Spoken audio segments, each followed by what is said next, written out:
श्रीमान वेंकटनाथार्य कवितार्के केसरी वेदांत आचार्यवर्यो में सन्निधत्तां सदाकृति रामानुजदया पात्रं ज्ञानवैराग्यभूषणं श्रीमद्वेंकटनाथार्यं वन्दे वेदान्तदेशिकं लक्ष्मीनाथसमारम्भां नाथयामुनमध्यमाम् अस्मदाचार्यपर्यन्तां वन्दे गुरुपरम्परां यो नित्यमच्युतपदाम्बुजयुग्मरुक्मव्यामोगतस्तदितराणितृणाय मेने अस्मद्गुरोर्भगवतोऽस्य दयैकसिन्धोः ராமானுஜஸ்ய சரணௌ சரணம் பிரபத்யே.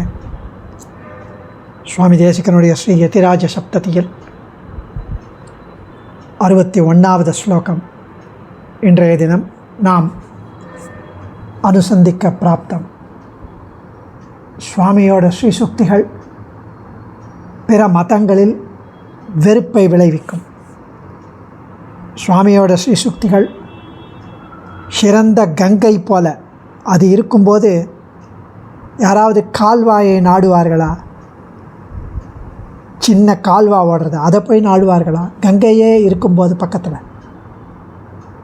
என்று ஸ்ரீ பாஷ்யகாரருடைய கிருபைக்கு பாத்திரமாக இருந்தாலும் அவருடைய கிரந்தங்களை ருசித்தாலும் சாஸ்திரங்களில் ருச்சியுடைய வித்வான்களுக்கு பிற மதங்களில் ஈடுபாடு உண்டாகுமோ, அபினிவேசம் உண்டாகுமோ என்றால் நிச்சயமாக உண்டாகாது என்கிறார் இந்த ஸ்லோகத்தில்.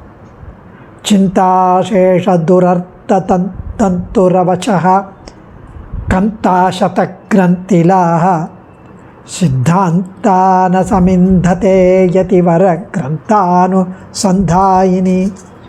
கிரந்த அனுசந்தாயினி முக்தா சுக்தி விசுத்த சித்த தட்டினி சூடால சூடாபதः किं कुल्यां कलयेत खण्डपरशुर्मण्डूकमञ्जूषिकां चिन्ताशेषदुरर्थदन्तुरवचकन्ताशतग्रन्थिलाः सिद्धान्तनसमिन्दते यतिवरग्रन्थानुसन्धायिनी मुक्ताशूक्तिविशुद्धसिद्धतटिनी चूडालचूडापदः किं कुल्यां कलयेत खण्डपरशुर्मण्डूकमञ्जूषिकाम्. அந்த சொற்சுவை, பொருட்சுவை, கவிநயம், அந்த அலங்காரம் எல்லாமே ஆச்சரியமான ஸ்லோகங்கள். ஒவ்வொன்றும் பிற மதத்தினர் பெரியோர் கூறியுள்ள கருத்துக்களை, அதாவது பிற மதத்தில் உள்ள பெரியோர் அவர்கள் கூறிய கருத்துக்களை நம் ராமானுஜ சித்தாந்தத்தை கற்றவர்கள் பின்பற்றுவதில்லை.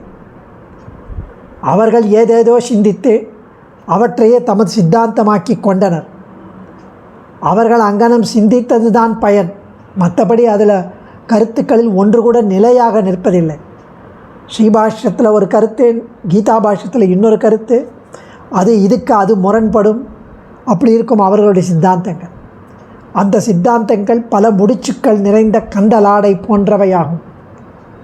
ஸ்ரீபாஷ்யம் முதலான பகவத் ராமானுஜரின் சிறந்த நூல்களை நன்கு சேவித்து அதன் சுவையை அறிந்தவர்கள் பிற மதத்தின் நூல்களை ஒரு பொருளாகவே மதிக்க மாட்டார்கள்.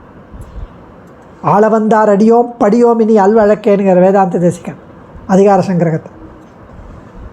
அது மாதிரி முத்துக்களை மிகுதியாக பெற்ற தூய கங்கையை தமது முடிக்கு அணியாக அணிந்துள்ள சிவன் ஒரு தவளைகள் நிறைந்த சின்ன கால்வாயை தலையில் அணிய மனசால கூட நினைப்பாரா?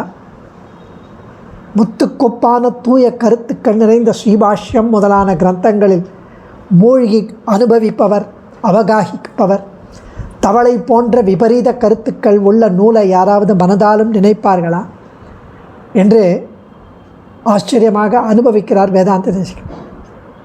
சிவபெருமான் தூய கங்கையை, வெள்ளமிட்டு ஓடும் கங்கையை, முத்துக்களை மிகுதியாக பெற்ற தூய கங்கையை தமது முடிக்கு அணியாக அணிந்துள்ள சிவபெருமான் தவளைகள் நிறைந்த கால்வாயை தன்னுடைய முடிக்கு அணியாக மனசால கூட நினைக்க மாட்டார். அதே போல ஸ்ரீ ராமானுஜ சித்தாந்தத்தில் மூழ்கி அந்த ருச்சி கண்டவர்கள், அந்த கிரந்தங்களில் அவகாகிப்பவர் தவளை போன்ற விபரீத கருத்துக்கள் உள்ள நூலை மனதாலும் நினைக்க மாட்டார்கள் என்று இந்த ஸ்லோகத்தில் தெரிவிக்கிறார். சிந்தாசேஷ துரர்த்ததந்துரவசः கந்தாசதக்ரந்திலாக சித்தாந்தான சமிந்ததே யதிவர கிரந்தானுசந்தாயினி முக்தாசூக்தி விசுத்த சித்ததட்டினி சூடாலச்சூடாபதः கிம் குல்யாம் கலயேத கண்டபரசுர்மண்டூகமஞ்சூஷிகாம்.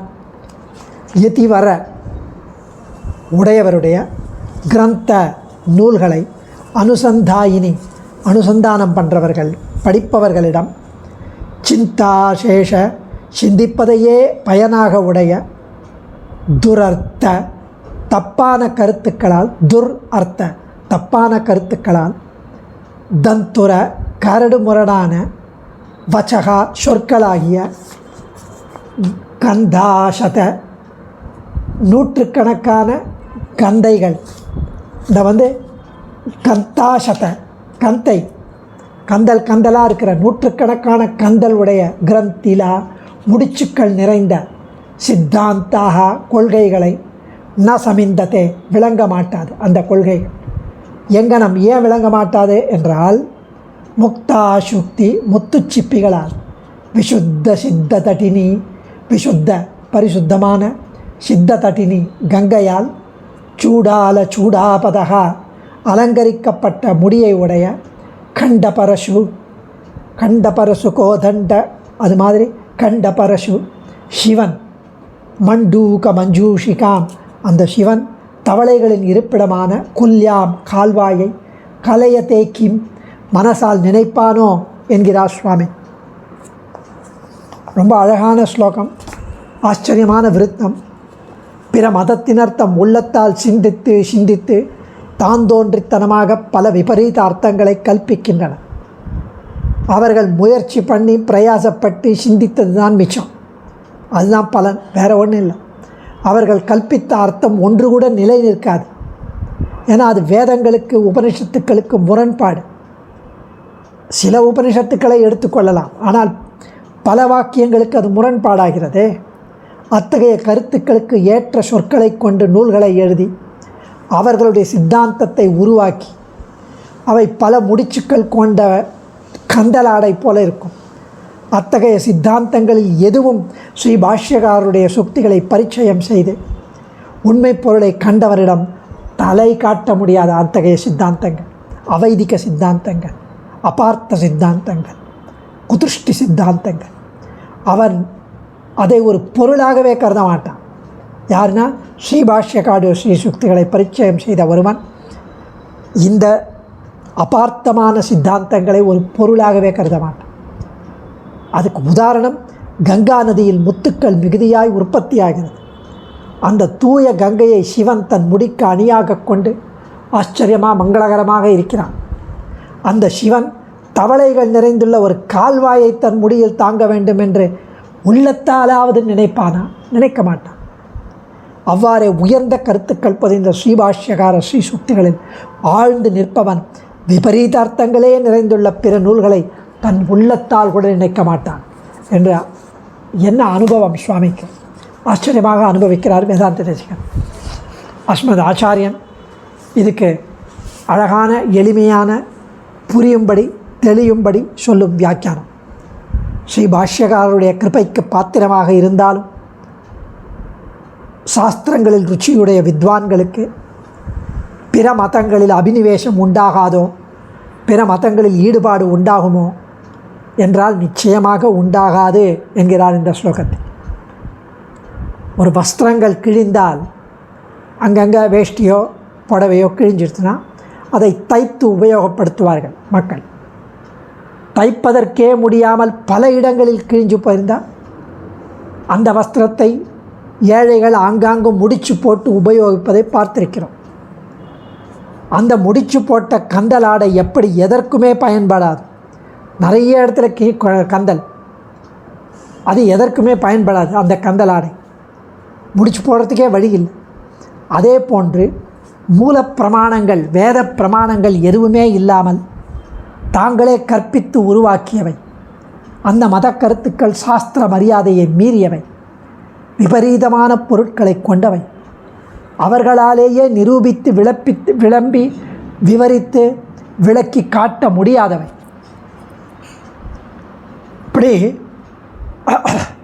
விளக்கி காட்ட முடியாத, அவர்களால் நிரூபித்து விளக்கி காட்ட முடியாத ராமானுஜருடைய ஸ்ரீபாஷ்ய ஸ்ரீசுக்திகளில் நன்கு பரிச்சயம் பண்ணி வேதத்தின் உண்மை பொருள்களை நன்கு அறிந்து ரசித்தவர்கள் அந்த மதங்களை, பிற மதங்களை ஒரு பொருளாகவே கருத மாட்டார்கள். அந்த மதங்களை பரிசீலனை பண்ணுவது ஒன்றும் விளையாத ஊர் மண் பூமியில் கிணறு வெட்டும் முயற்சிக்கு ஒப்பாகும். ஒன்றுமே விளையாத ஒரு உயர்ந்த மண் அந்த பூமியில் கிணறு வெட்டினா வருமா? அதுக்கு உதாரணமும் தெரிவிக்கிறார். சிவன் கங்கையை தலையில் தாங்குகிறான். ஏன்? கங்கை தூய்மையானது, பெருமாளுடைய திருவடியிலிருந்து பிரவாகிப்பது, பாபங்களை போக்க வல்லது, நல் முத்துக்களை தன்னகத்தை கொண்டது. எனவே அவன் தன்னை பரிசுத்தனாக்கிக் கொள்கிறான். சிவன் தலையாலே தாங்குகிறான். அந்த சிவனை நிறைய தவளைகள் வசிக்கும் ஒரு வாய்க்காலை தலையில் தாங்குங்களே என்று சிவபக்தர்கள் பிரார்த்தித்தால் அதை தலையில் வைத்து கொள்வானா? இல்லை தலையில் வைத்து கொள்ள மனத்திலேயாவது நினைப்பானா? மாட்டான். அதே போன்று ஸ்ரீபாஷ்ய ஸ்ரீசுக்திகளை ஆழ்ந்து கற்றவர்கள் விபரீதமான கருத்துக்களை உடைய, அபார்த்தங்களான கருத்துக்களை உடைய பிற மதங்களை எவ்வளவு ஆராய்ந்து பார்த்தாலும் அபார்த்தங்களை காணலாமே ஒழிய வேதங்களில் சொல்லப்பட்ட சிறந்த அர்த்தங்களை காணவே முடியாது. அதனால் அதை அவர்கள் பொருட்டாகவே மதிக்க மாட்டார்கள் என்று தெரிவிக்கிறார் சுவாமி. ஸ்ரீபாஷ்யம் சேவித்த அந்த ரசானுபவம் பெற்றவர்கள் மற்றைய சித்தாந்தங்களின் நூல்களை தொடவும் சிந்திப்பார்களோ? மாட்டார்கள். டாக்டர் வி.என். வேதாந்த தேசிகன் கம்பைல் பண்ணி 5 வியாக்கியானத்தை சேர்த்து சொல்கிறார். எப்படி என்றால், முத்துக்களும் சிப்பிகளும் நிறைந்த வெள்ளம் பெருகி வரும் தூய கங்கை ஆற்றை தன் தலையில் ஏற்றுக்களிக்கும் சிவனார் வராகம் கலக்கிய வாய்க்கால் ஓடையை வெறும் தவளை பெட்டி எண்ணெய் எனத்தக்கதை, வெறும் தவளை பெட்டி அந்த வாய்க்கால், அதை தன் தலையில் ஏற்ற கருதுவார். கம்பீரமான ஷார்தூல விக்கிரீடித விருத்தம், 19 அக்ஷர பாதங்கள், 61லேருந்து 68 வரைக்கும் கம்பீரமான விருத்தம். அதுவும் அந்த ரைமிங்காக ஆச்சரியமான ஸ்லோகம். என்ன அழகான ஸ்லோகம்! அது சொல்வதற்கே அவ்வளவு ரம்யமாக இருக்கிறது, ஸ்ராவியமாக இருக்கிறது. சிந்தாசேஷதுரத்ததந்துரவசக்கந்தாசதக்ரந்திலாக சித்தாந்தானசமிந்ததே யதிவர கிரந்தானுசந்தாயினி முக்தாசூக்தி விசுத்த சித்த தட்டினி தச்சூடாலச்சூடாபதः கிம் குல்யாம் கலயேத கண்டபரசுர் மண்டூக மஞ்சூஷிகாம் என்று அனுபவிக்கிறார் வேதாந்த தேசிகன். அடியேன் தன்யோஸ்மி. கவிதார்க்கிக சிம்ஹாய கல்யாண குணசாலினி ஸ்ரீமதே வெங்கடேஷாய வேதாந்த குரவே நமः.